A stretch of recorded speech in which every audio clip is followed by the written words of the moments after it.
Estamos iniciando mais um programa Cidadania e Serviço Público, um programa da Federação das Entidades de Servidores Públicos do Estado de São Paulo, FESPESP, um programa que começou em 10 de janeiro de 1999 e que agora vai atingir em 2014 15 anos de existência. E aqui com a gente, Gaspar Bissolotti Neto, presidente da ASPAL, Associação dos Servidores Aposentados e Pensionistas da Assembleia Legislativa, e também diretor de Assuntos Legislativos da nossa federação, FESPESP, e Silvio Miceli, vice-presidente da ACETEG, Associação dos Servidores do Tribunal de Justiça, e diretor de imprensa da nossa FESPESP, nossa federação. Voltamos já já.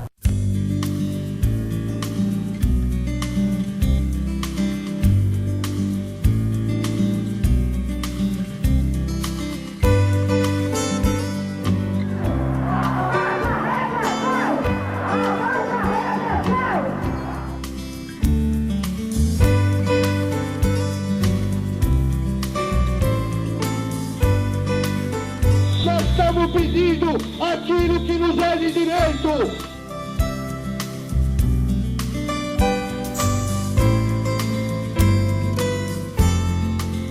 Estamos de volta com o programa Cidadania e Serviço Público, um programa da Federação das Entidades de Servidores Públicos do Estado de São Paulo, FESPESP.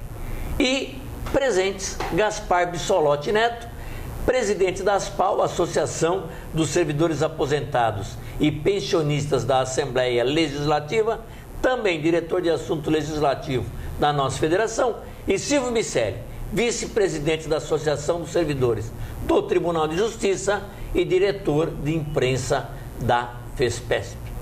E, para todos, um ótimo ano novo. Este é o primeiro programa de 2014. Gaspar? Bom, para começar, desejar aí aos nossos espectadores um grande ano, né? Um ano cheio de esperança, e é ano de Copa do Mundo, né? Então, um ano aí que o Brasil tem que ir para frente. E de eleições, né, Gaspar? E o principal, né? Aí mais pra frente, dá aquela descansada, tal, na Copa, tal, e depois já vem aí as eleições, presidente, governador, e que o povo aí vote bem nos nossos representantes, né? E nós, do Serviço Público, esperamos que entre em bancadas, tanto na Assembleia como nas Assembleias, na Câmara Federal e no Senado, bancadas que tenham compromisso com o serviço público de qualidade, que é o que nós esperamos e que a população também espera. Acho, né? Espero que a população assim pense. E que tenhamos aí pessoas compromissadas com o crescimento do Brasil, a cidadania, e que nós tenhamos finalmente menos corrupção. É isso que a gente espera. Silvio Miceli. Bom, primeiro, boa noite a todos, boa noite, Góes, boa noite, Gal. O Gaspar já falou tudo, né? Não tem como desejar. Primeiro, feliz 2014 a todos os nossos telespectadores. Nós que estamos aí às vésperas de completar 15 anos de cidadania e serviço público, quer dizer, 15 anos de um trabalho que a federação tem feito no sentido de não só dar voz às nossas entidades, mas principalmente conversar com o cidadão a respeito dessas questões importantes.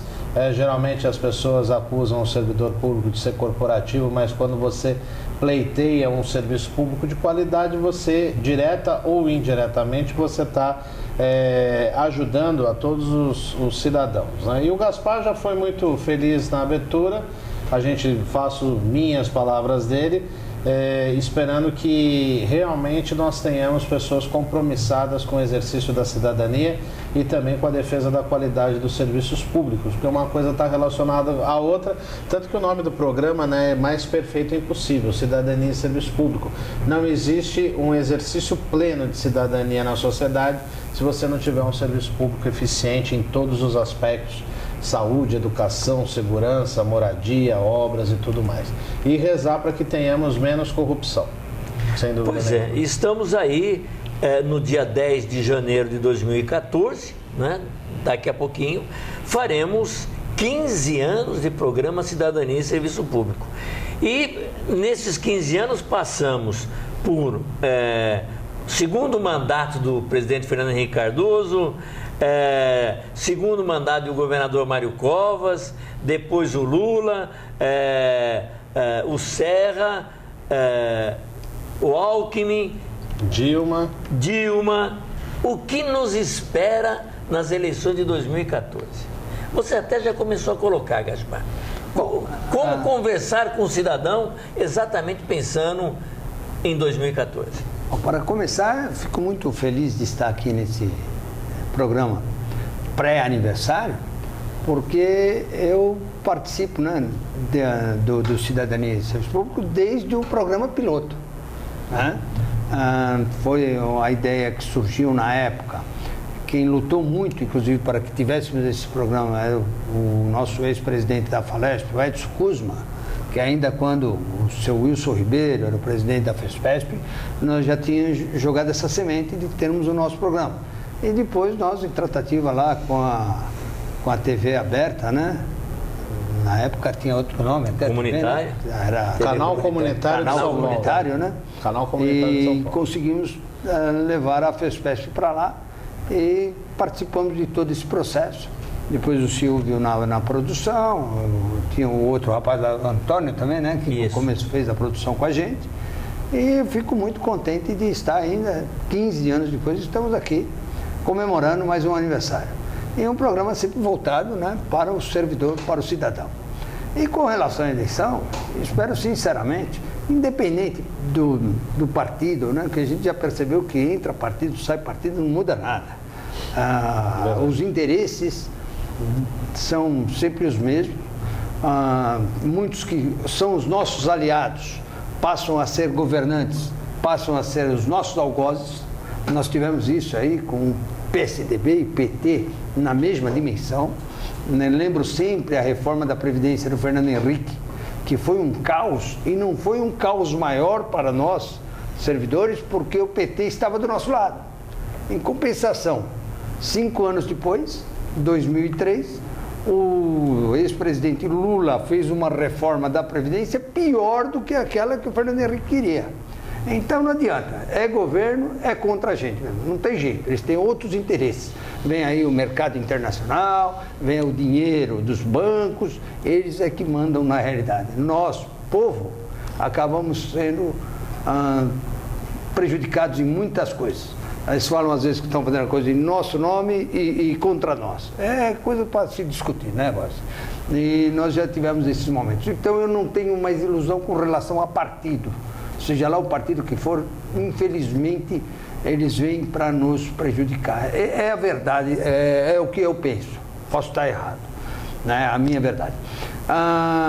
Então, eu acho que o povo tem que pensar muito bem nas pessoas que eles vão por lá.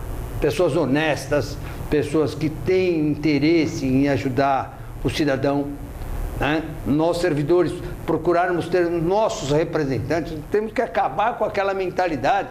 Porque eu vou eleger o Góes, se o Góes vai ficar numa situação melhor e eu não, eu vou continuar na mesma. Temos que parar com isso, nós temos que ter um espírito de corpo, trabalhar a favor das nossas reivindicações, dos nossos direitos. Porque todos pegam aí as bancadas evangélicas, as bancadas dos citricultores, dos agricultores, eles têm as suas bancadas e nós não conseguimos formar a nossa. É uma das menores bancadas que temos na Câmara Federal, é dos servidores públicos.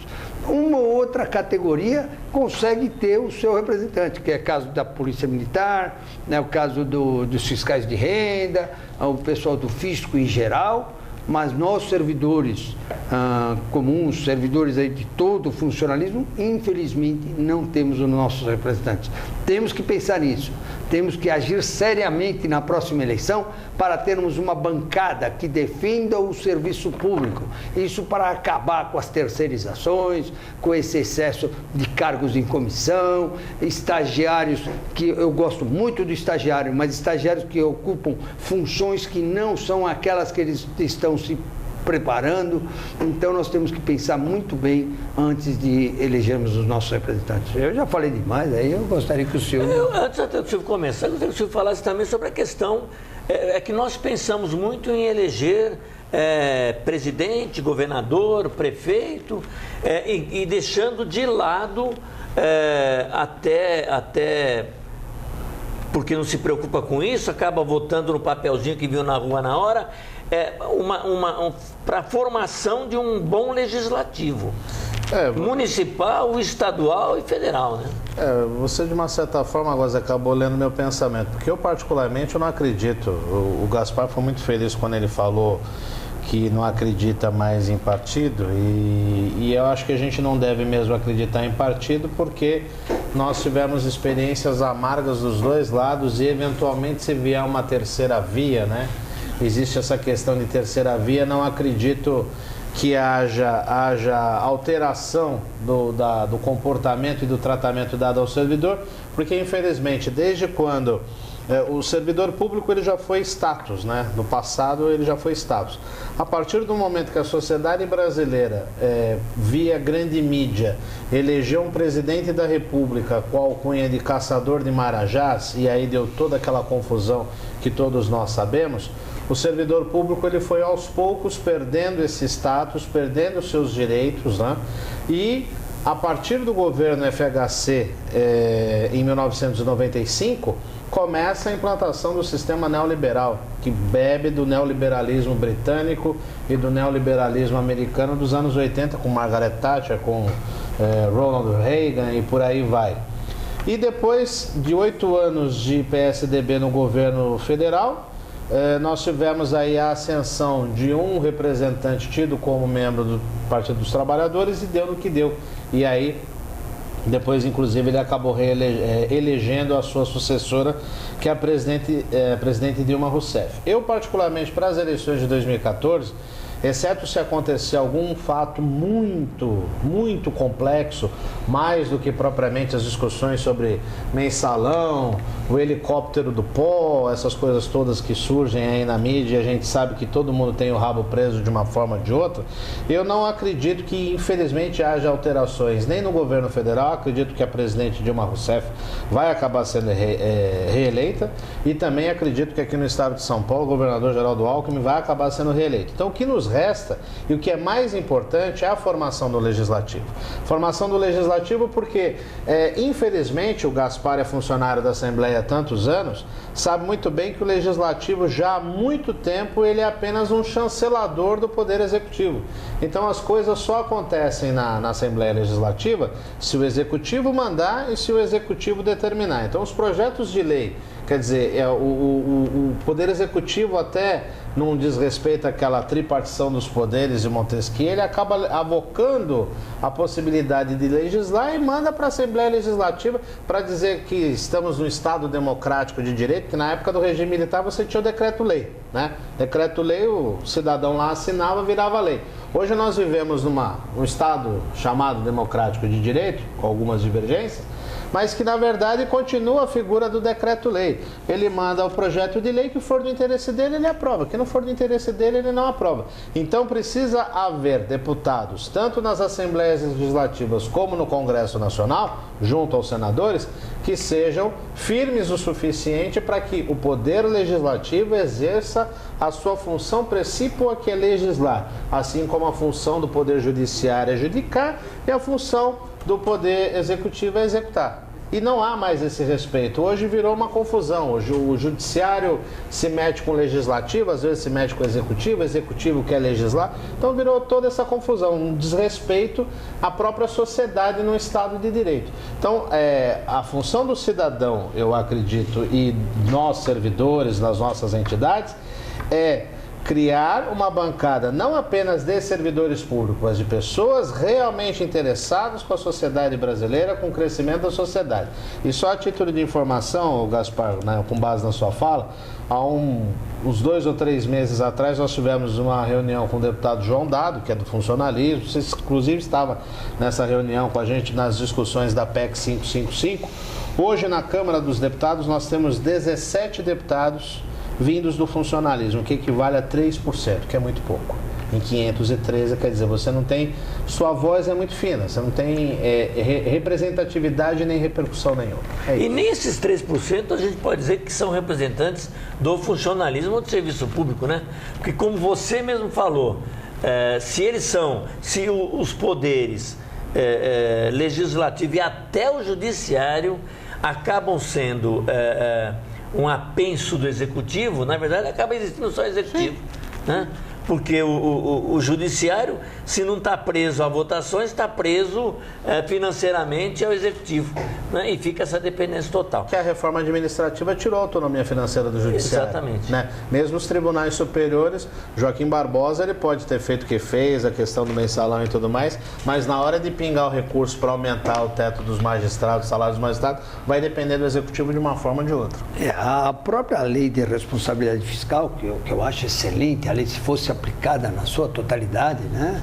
Mas só para nos prejudicar. Ela acaba só servindo para prejudicar o servidor público, porque o único ponto dela que realmente funciona, é respeitado, é o limite de pagamento do servidor. Então aí a Assembleia é tantos por cento, o Judiciário é tantos por cento, aí fica nem isso, né? naquela questão porque eles não chegam nem no limite prudencial. Do limite prudencial e tal. E aí não pode ter um reajuste maior, porque é dentro dos limites da lei. Enquanto isso, prefeitos continuam começando obra, o outro não conclui, né? E entregam os governos aí, está com caixa zerado e tudo mais, e a lei de responsabilidade fiscal acaba ficando cega nesse ponto. É uma pena, porque quando eles têm que cumprir é contra nós. Nos outros momentos que deveriam cumprir realmente, a gente não vê um prefeito preso, um governador preso, nada. Quando a lei levaria a isso. Porque dificilmente eles cumprem a lei, principalmente naquele último ano de mandato, que eles deveriam fazer uma série de coisas que eles não fazem.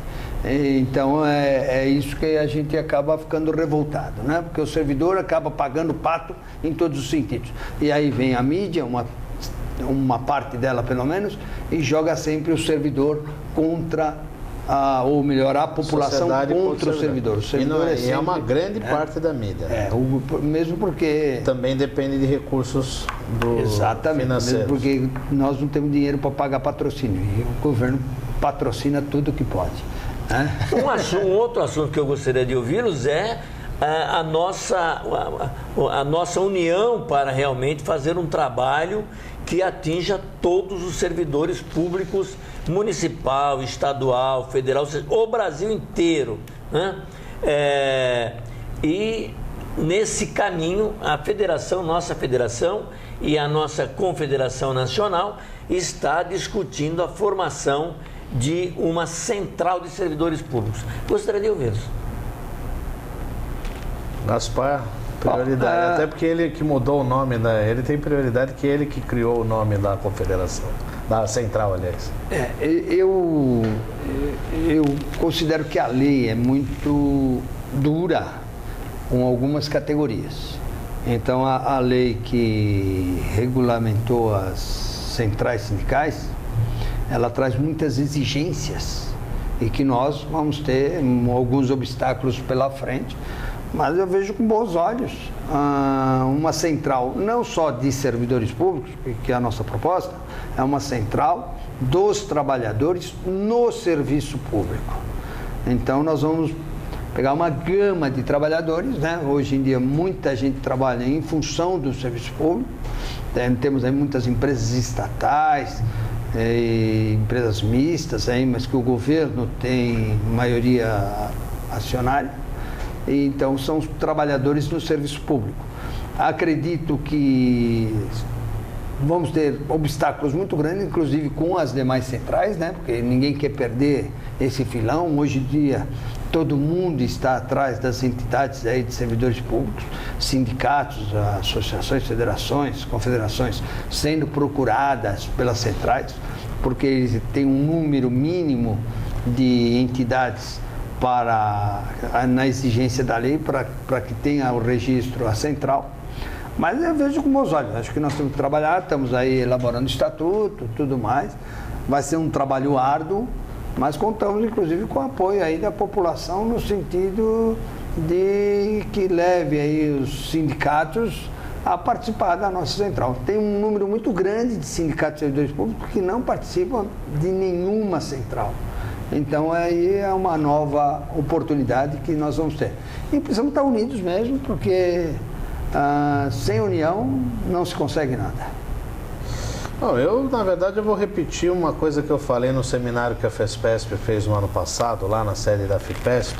Já estamos em 2014, acho que em junho ou julho do ano passado, quando o tema veio à tona, até por meio de um trabalho seu, Goz, que tem capitaneado essas discussões, que é a Central de Servidores Públicos, de Trabalhadores no Serviço Público, que é uma coisa mais ampla, ela é uma necessidade. Ela é uma necessidade não de hoje, ela é uma necessidade, é uma coisa que nós já vimos falando há muitos anos, né? Que na verdade, se a gente for remontar a história, 30 anos atrás já se discutia isso, aí surgiu uma confederação que depois rompeu, virou sindical, e aí às vezes a gente acaba jogando contra nós mesmos, né? Nós temos Federação Sindical e Associativa, Confederação Sindical e Associativa, e precisa aglutinar, né? A gente sempre lembra com saudade que um dos grandes momentos e movimentos que o funcionalismo fez, eu acho que o último grande movimento que o funcionalismo no estado de São Paulo fez foi em 1999, nas discussões do PL 11 do então governador Mário Covas. E ali estavam unidos todos nós, servidores do Executivo, Legislativo, Judiciário, sindicatos, associações, e um governador duro de negociar. Ele teve que voltar atrás diante da nossa força. E, pelo visto, infelizmente, nós acabamos não aprendendo com a questão do PL 11, até porque com a chegada depois de um governo do PT ao poder, a gente sabe muito bem que muitos sindicatos têm vínculos partidários e nós precisamos criar uma central suprapartidária, uma central que tenha o foco em trabalhar com os trabalhadores do serviço público. Nós temos, as nossas regras de trabalho são diferentes dos trabalhadores da iniciativa privada, a nossa forma de trabalhar é outra, é totalmente diferente.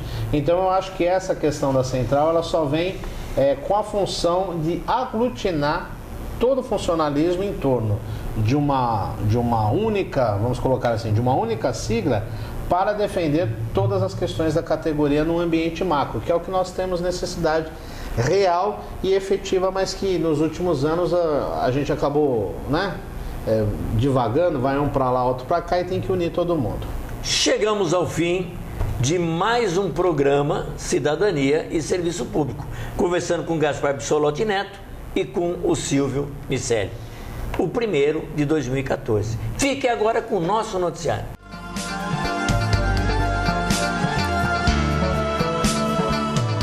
E agora as principais notícias que interessam a você, servidor público. O Instituto de Assistência Médica ao Servidor Público Estadual, o IANSP, a autarquia vinculada à Secretaria de Estado de Gestão Pública, renovou o contrato com a Santa Casa de Presidente Prudente para garantir o atendimento médico a mais de 14 mil servidores, seus beneficiários e agregados que residem na cidade e em toda a região desta importante cidade do Oeste Paulista. O novo contrato representa um investimento de R$600 mil por mês para assegurar o acesso dos servidores conveniados ao IANSP na região, a consultas, exames, pronto-socorro, cirurgias e internações. Hoje, a rede de atendimento do IANSP está presente em aproximadamente 200 municípios. O sistema de expansão inclui também o credenciamento de médicos que atendem os servidores estaduais e seus familiares diretamente em seus consultórios e clínicas, com conforto e sem qualquer custo adicional. O próprio usuário liga para o especialista e agenda sua consulta. O IANSP, é importante que você saiba, possui cerca de 3 mil profissionais credenciados no estado, sem incluir os médicos do CEAMAS, os Centros de Atendimento Médico e Ambulatorial, e dos hospitais. Só na região de Prudente, são 119 médicos e 10 hospitais credenciados. O Instituto também contratou recentemente 3 prestadores de serviços de apoio, diagnóstico e terapia, conhecido como SADT, na cidade. O Centro Unilab, Imagem e Medicina Diagnóstica, e Instituto de Radiologia de Presidente Prudente, que faz raio-x, ultrassom, ressonância magnética, tomografia e outros exames.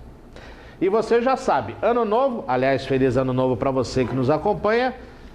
lutas antigas. A FESPESP apoia a campanha Imposto Justo. O Imposto Justo, que é uma iniciativa popular com apoio do Sindifisco, o Sindicato dos Auditores Fiscais da Receita Federal do Brasil, que busca informar e mobilizar a população brasileira para corrigir junto ao Congresso Nacional as irregularidades observadas na tabela de imposto de renda. O objetivo é reunir 1,5 milhão de assinaturas para apresentar ao Congresso Nacional um projeto de lei de iniciativa popular com mais força para ser transformado em lei. O que se deseja é a correção da tabela do imposto de renda que acompanhe a evolução da renda anual dos trabalhadores, corrigindo-se assim distorções que, no final das contas, só beneficiam quem ganha mais. Conheça o projeto, saiba mais, apoie, compartilhe e divulgue no www.impostojusto.org.br. Cidadania e Serviço Público deseja a você, nosso telespectador, tanto cidadão como servidor público, que também não deixa de ser cidadão, que 2014 seja um ano pleno em realizações. Feliz ano novo a você, a sua família e obrigado pela sua companhia, que afinal de contas nós estamos há 14 anos no ar, sempre em defesa de tudo aquilo que interessa a você, cidadão, a você, servidor, e na próxima semana, dia 12 de janeiro, nós estaremos comemorando 15 anos de transmissão ininterrupta do programa Cidadania e Serviço Público, que entrou no ar lá em 10 de janeiro de 1999. Ligue para nós, 11 31 04 38 36, mande os seus e-mails, fespesp@fespesp.org e visite nosso site www.fespesp.org. Você pode acompanhar o programa Cidadania e Serviço Público na TV aberta, em transmissão online também no site da TV aberta e depois no site da Fespesp, clicando no ícone Fespesp na TV, e aí você pode acompanhar a qualquer tempo, em qualquer lugar do mundo. Uma boa semana, bom ano novo, até o próximo programa.